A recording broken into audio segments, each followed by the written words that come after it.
ICA presents.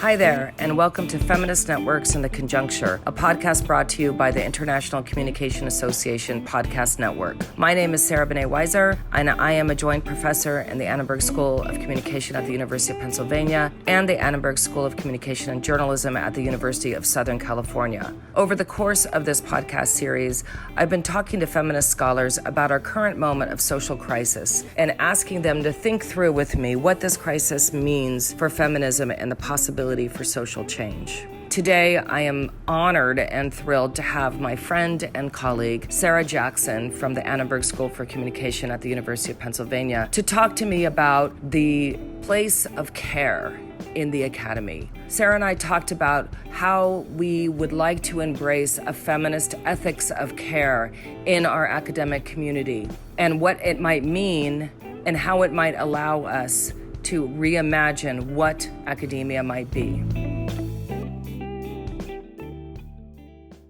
I am so happy and honored to have not just my colleague, but my dear friend, Sarah J. Jackson from the University of Pennsylvania, Annenberg School for Communication, here to talk with us today about networks of care and what caring means for us as women in the world, as academics, as people who are dependent on us in different ways, and how we can think about caring differently in the future. So I want to introduce Sarah. She is a presidential associate professor at the University of Pennsylvania at the Annenberg School for Communication. Her first book, which was called Black Celebrity, Racial Politics and the Press, examined the relationship between Black celebrity activism, journalism, and American politics. It's an amazing book and one that I have taught students. She does such a wonderful job of weaving theory in with actual events and different celebrities. Her co-authored second book is #Activism, Networks of Race and Gender Justice. She's also a 2020 Andrew Carnegie Fellow. She's working on a third book on the power and innovation of African American media makers. And she's just all around a wonderful person and brilliant scholar, and I'm so happy to have you. So thanks for coming. Oh, thanks so much, Sarah. That's such a lovely introduction, and I'm looking forward to seeing where the conversation goes. Yeah, me too. I think we all have been thinking a lot about care over the past couple of years. Obviously, care was something that we thought about before the pandemic, but it really brought into bold relief some of the complexities and the problems with how we understand what care work is about. So I want to talk a little bit about that today, and also just think with you about how care work and caring in general can be considered a feminist issue and what that means to consider it as a feminist issue. Yeah, I mean, I think that through patriarchy and power and all these other things, often women scholars, and really scholars at the margins in general, I think, but especially scholars who identify as women or non-binary,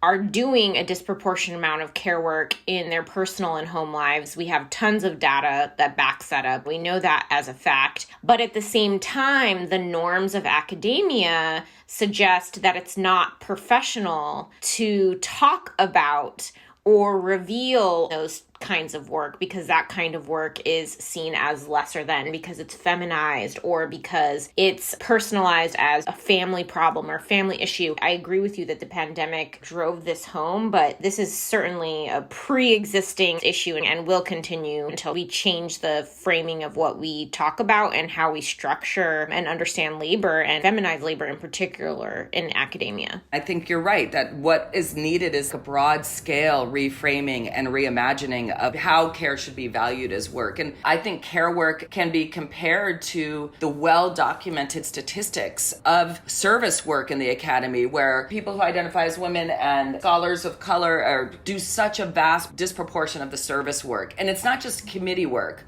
Though, of course, as you know, women and people of color are the first ones to be asked to be on task forces for gender inequality or sexual harassment on campus or any DEI issue. But it's also the kind of care work that we do in the academy that is about care and compassion for our students. in the UK, they call that kind of work pastoral care. And I thought that was kind of interesting because it both recognizes the specifics of that service. You're like literally a kind of shepherd for students, but it also, by naming it something else, it separates it from work. It's just the kind of thing that some of us do. And so caring is not supposed to be work, but that's precisely what it is. And it takes its toll on us. It's exhausting. I've experienced this so many times in my own career. For example, I've had women students confide in me about their abortions or about domestic abuse that they've experienced. I've had Black students come to me in tears the day after a police officer murdered another Black person, and everybody else is going about the day like it's a normal day, and they're thinking, how am I supposed to give this presentation that is due in this class today? What am I supposed to do? And in all these situations, it falls on the faculty who are understood to be the caring faculty and who are understood to be also experiencing those things to try to say and do the right thing. And I think one of the things that's hard about that, of course, is that we're also experiencing that. The week after the 2020 uprising started, after George Floyd was murdered, I remember a student calling me in tears. And I remember saying, I'm debilitated by this too. I wish I had something that I could tell you that would make you feel better, but I actually can't think of anything to make myself feel better. And it's not that we don't want to be doing those forms of labor. That's part of the feminist ethic that you mentioned earlier, and why care work is very much a feminist issue, is that this kind of work is important, and it's part of building the types of fully inclusive and fully humane communities that we should be building in the academy. But it's that then that same day I'm getting emails about, can I do this? And why haven't I responded to that thing? And I'm like, I have students on the phone crying. I myself am in tears, and nobody has considered that I'm doing this whole extra set of labor. This is something that I think about pretty much every day, honestly. Yeah, me too. To have students be crying in the class, it makes it a different kind of an environment. And I think that that is a feminist environment, and doesn't have to be that kind of situation every week. But the world keeps giving us material. I mean, it's not just that this labor is labor that we're doing for or with students. This is often labor that faculty and academics who are called upon to do or have an ethic to do with their peers and do with other faculty. You mentioned hashtag activism, and part of why the collaboration between myself, Moya, and Brooke came about is because at that point in our careers, we were all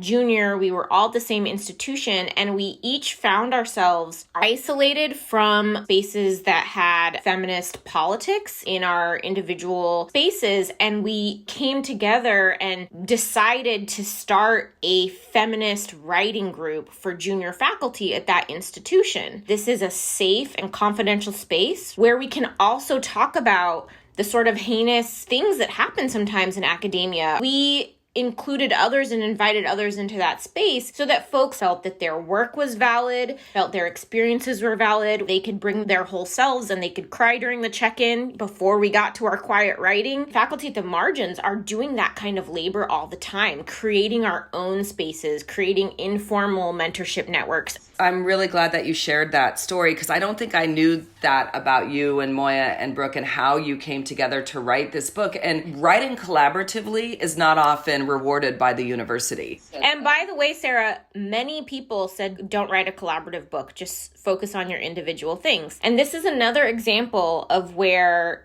folks who are engaged in care work can be punished because people might look at it and see it a certain kind of way because it's a collaborative project. One of the reasons I'm really happy about the success of the book is because it proves that, one, junior women can co-author with each other and it can still be a killer award-winning thing that people have to take seriously. And two, it has been amazing how many junior folks, particularly women, particularly people of color, have said, oh, I've been advised not to collaborate. And I think that that is such a sad testament to the lack of community building that can sometimes exist. I agree with you about hashtag activism. It is an example of how we can reimagine the way in which we do scholarship. And I think that one of the things about feminist care work at the current moment is precisely this, is about reimagining and how can we shift the ways in which we relate to each other, we build community, we do our work, we teach so that it actually does look more like a community and less like atomized individuals. As we know, we both lost our mothers last year. I remember I was living in London and my mother died and my brother called me in the middle of the night to tell me from California that she had died. And the next morning I had a faculty meeting and I was the head of department. And I know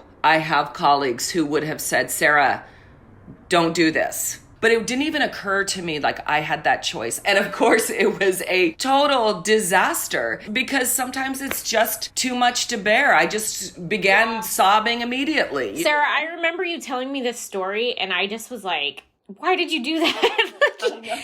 But that is a great example of how even those of us who are in the academy, who have feminist politics, who recognize the politics of care, we have been sometimes so deprived of receiving that care ourselves that we just enter into situations without expecting it. Or we have been so drilled into the idea that we can't bring our full selves to work or it's unprofessional, that we put up this compartmentalization or this wall. And frankly, I mean, this is toxic and this harms us. I sort of had the exact opposite approach to everything when my mom passed. And it's because I sort of learned the hard way. My father passed my first year of my PhD and it was sudden and I was young and I did the thing that you're talking about. I got on a plane. I went to my dad's funeral.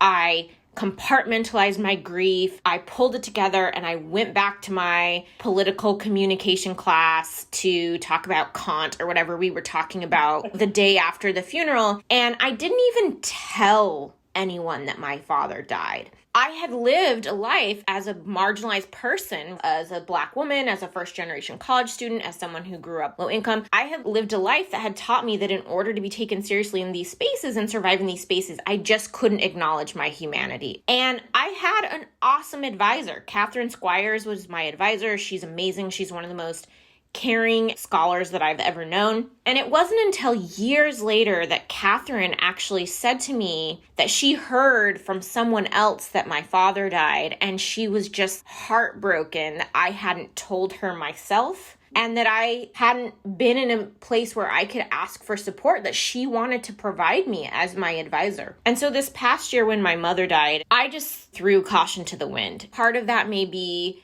I now have tenure, I feel secure, all these things that people shouldn't have to be their full selves. But I would run into colleagues who hadn't seen me in a while and they'd say, how are you doing? And I'd say, well, my mother died in my arms. How are you doing? And it made people really uncomfortable. But one of the things that was remarkable about this was that I'm not kidding you, I had dozens of scholars, dozens of other academics send me emails or direct messages telling me about their experience taking care of their loved ones when their loved ones were dying. And so many people reached out to me basically behind the scenes to say, I know how exhausting this is. I know how heartbreaking this is. I know how soul-sucking it is to feel like you still have to be working while you're doing what is fundamentally the hardest thing you've ever done and the most exhausting thing you've ever done. And I think that speaks to what we're missing by not having care work be front and center in how we engage in academia, because it really changes how you relate to people and how you understand people and how you build relationships when you can recognize that people are going through a lot. You put it so beautifully just now. And I will say too, it's not that I didn't have people in my community that would support me in my grief and support me in these moments, but it is that we work in a place, in a structure, in a space that has really instructed us quite well that women and people of color, marginalized people, it's really risky to show vulnerability. I'm sort of in the camp of one of the only ways we can make this normal is by doing it, by modeling it. I mean, there are all sorts of ways to rethink how we do things. And sometimes I think we just keep doing things the way they've been done because it's almost lazy. It's almost become a shortcut. Well, this is the way we've always done it, so we have to keep doing it this way, even though we have all the data to know that for particular groups of people, that is especially harmful. And so I think we can change this. And I think that's where the feminist ethics come in to academia. I've been completely privileged and blessed in my career to be working with people who have acknowledged this and allowed me spaces for this kind of thing. I mean, one radical way for us to think about it is actually to adopt that language as part of a mission statement for a school or for a university. We have a feminist ethic of care. I think that's a long way off. There's so many ways, big and small, that people can enact it. You know, I'm just thinking about informal mentoring and peer-to-peer care. I have a good friend I went to graduate school with who is faculty at a university in New York. And basically, at various points in my own career, when I've had job offers, instead of saying, oh, here's like this or here's this, you know, the usual quippy advice, he will send me his line-by-line contract so I can see what a man at a particular rank, at a particular type of university is getting paid and is able to negotiate. And I would argue that that's a form of care work. In fact, I would argue that's a form of feminist care work. But it's also about making sure that the people who you value, the people who are part of your community have what they need, are being valued equally. It's so unusual for people to do something like that in the academy. I think that's a great example of care work, actually. And again, part of this radical reimagining is about recognizing when transparency is really important. Transparency for the sake of community. I think that peer-to-peer mentoring is just as important as student mentoring and all this. It's like you said, it's about building community. During our careers, during the time we've been in academia, we have seen some of the ethics and politics around this stuff shift. We have seen it shift in 10 years. So particularly, I'm thinking about the way that when COVID hit, many universities immediately started thinking about the question of how their faculty and staff were now engaging in childcare at home. And I know that I received several surveys, both from my institution, but also from larger professional organizations that were basically asking questions about, do you have full-time childcare? How many hours are you spending? Because institutions were being pressured and have been being pressured for years, particularly by women faculty and feminist and queer and non-binary faculty, to think about the differences in labor that are happening at home and how that affects the expectations of productivity. And of course, there's tons of work still to do there in the academy, but we've seen the conversation become mainstream, I would say, fairly rapidly in the last decade or two. It's clear we can get there. We can get there. We've seen it. We've seen changes. We've seen, they're not fast, but sometimes in times of crisis, like the last 2 years, those issues surface up and we say we have to do something about this. I also think that taking as a model the ways in which Black feminism has incorporated care work into all of this scholarship for years, for decades, is a model for us. It speaks across demographics, across nations, across borders and boundaries. And like you said, there are so many different ways to care. It doesn't happen linearly. Grief comes to us in waves. There are ways in which care work doesn't fit neatly into a neoliberal box, where you can just, put a care app on your phone and like listen to it in the morning and think, boom, I'm good, right? I figured this out. And so I think a more humane and human-centered way to think about this as part of our lives and part of our labor and part of our work is the way in which we should kind of radically reimagine ourselves in the space of the university. Yeah, absolutely. Well, thank you, Sarah. Thank you. Have been this has been great. Amazing as always. Yeah, we could talk about this for hours, I know. So.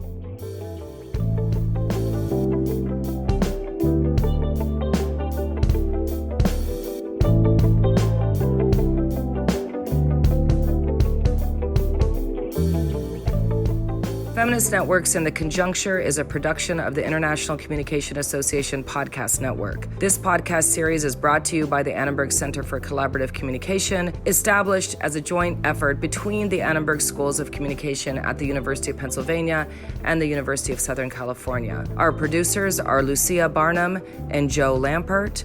Our production consultant is Nick Song. Our executive producer is Aldo Diaz Caballero. and the theme music is by Lance Conrad. To learn more about me, my guest today, and our podcast series, check out the show notes in the episode description. Thanks so much for listening.